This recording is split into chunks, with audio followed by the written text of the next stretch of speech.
Hello বন্ধুরা, digital cooking থেকে সবাইকে স্বাগত জানাই। তো আমি আজকে আবার অন্যদিনের মতো নতুন একটা রেসিপি নিয়ে এসেছি। আজকে রেসিপি হচ্ছে চিলি চিকেন। তো চলো এই রেসিপিটা কীভাবে বানাই তোমরা শেষ মতো ভিডিওটি স্কিপ না করে পাশে থেকে দেখার জন্য অনুরোধ রইল। আর দেখো, চিলি চিকেনটা বানানোর জন্য আমি 500 গ্রাম বোনলেস চিকেন নিয়ে নিয়েছি। এবার আমি এই চিকেনের মধ্যে 1 চামচ আদা রসুন বাটা দিয়ে দেব, 1 চামচ লঙ্কার গুঁড়ো দিয়ে দেব, আর 1 চামচ গোলমরিচের গুঁড়ো দিয়ে দেব, আর 2 চামচ কর্নফ্লাওয়ার দিয়ে দেব করলাম। 1 চামচ ময়দা দিয়ে দেব, আর 1 চামচ লবণ দিয়ে দেব।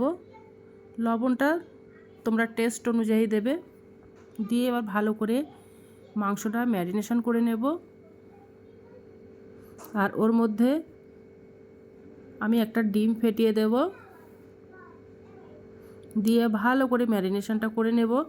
যত সুন্দর ম্যারিনেশনটা হবে তত সুন্দর কিন্তু খেতে সুন্দর হবে আরও। এবার ওর মধ্যে আমি 1 চামচ মতো সাদা তেল দিয়ে দেব, দিয়ে ভালো করে মাখিয়ে নেব। তো মাখানো হয়ে গেছে। এবার কিছুক্ষণের জন্য রেস্টে রেখে দেব। এবার আমি একটা গুঁড়ো মশলা বানিয়ে নেব।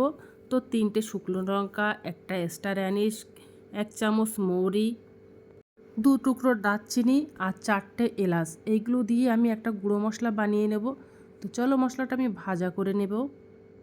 এই মশলাটা দিলে চিলি চিকেনটা খেতে কিন্তু অসাধারণ লাগে, তার জন্য এই ভাজা মশলাটা দিয়ে দিলাম।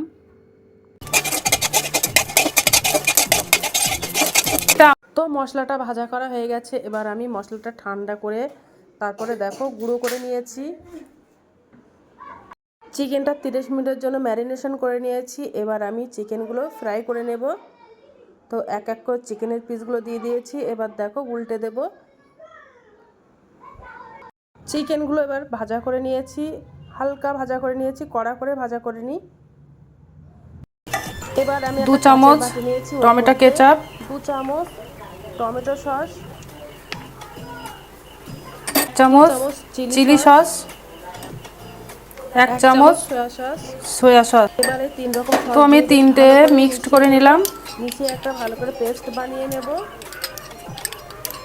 এবার কড়াইতে আমি একটু তেল দিয়ে দিয়েছি, ওর মধ্যে 3টে শুকনো ঝাল মাঝখান থেকে কেটে দিয়েছি, আর 1 চামচ রসুন কুচানো,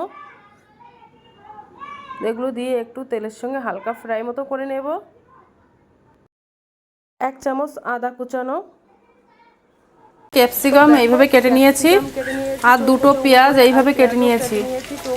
তো আমি সেই দুটোকে এবার অ্যাড করলাম, দিয়ে দেব। দিয়ে বেশ একটু ভালো করে নাড়াচাড়া করে নেব, হালকা ফ্রাই মতো করে নেব। রান্নাটা হয়তো দেখতে হয়তো ভাবছেন কিনা অনেক, তো যে সয়া সস, চিলি সস আর টমেটো সস ছিল তার মধ্যে এবার আমি একটু জল দিয়ে দেব, দিয়ে একটু হালকা করে নিয়েছি। আর দেখো ক্যাপসিকাম আর পেঁয়াজটা ভাজা করা হয়ে গেছে ওর মধ্যে। এবার ওই সসটা দিয়ে দিয়েছি, 3 রকম সস দিয়ে হালকা একটু জল দিয়ে দেব, অল্প একটুখানি জল দিয়ে দেব। তো ঝালের জন্য আমি 1 চামচ কাঁচা লঙ্কা কুচানো দেবো।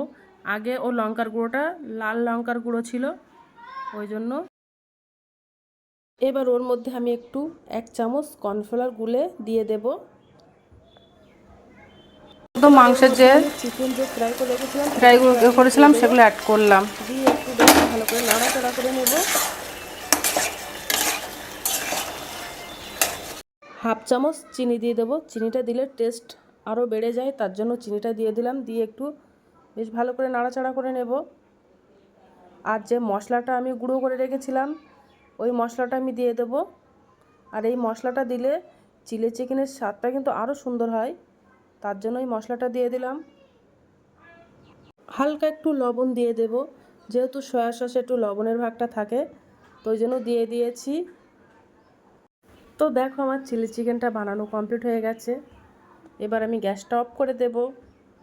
এই চিলি চিকেনটা ফ্রায়েড রাইস, পরোটা, নান যার সঙ্গে খাবে তার সঙ্গে কিন্তু জমে যাবে। এই চিলি চিকেনটা তোমরা একবার হলে বাড়িতে বানাতে পারো। তো দেখো আমরা আজকে সবাই মিলে খেতে বসে গেছি, তোমরাও চলে আসো। তো আমরা এটা পরোটা দিয়ে খাবো। তো টাটা, বাই বাই, সবাই ভালো থাকবে, সুস্থ থাকবে। আগামী দিন আবার একটা নতুন ভিডিওর সঙ্গে দেখা হবে।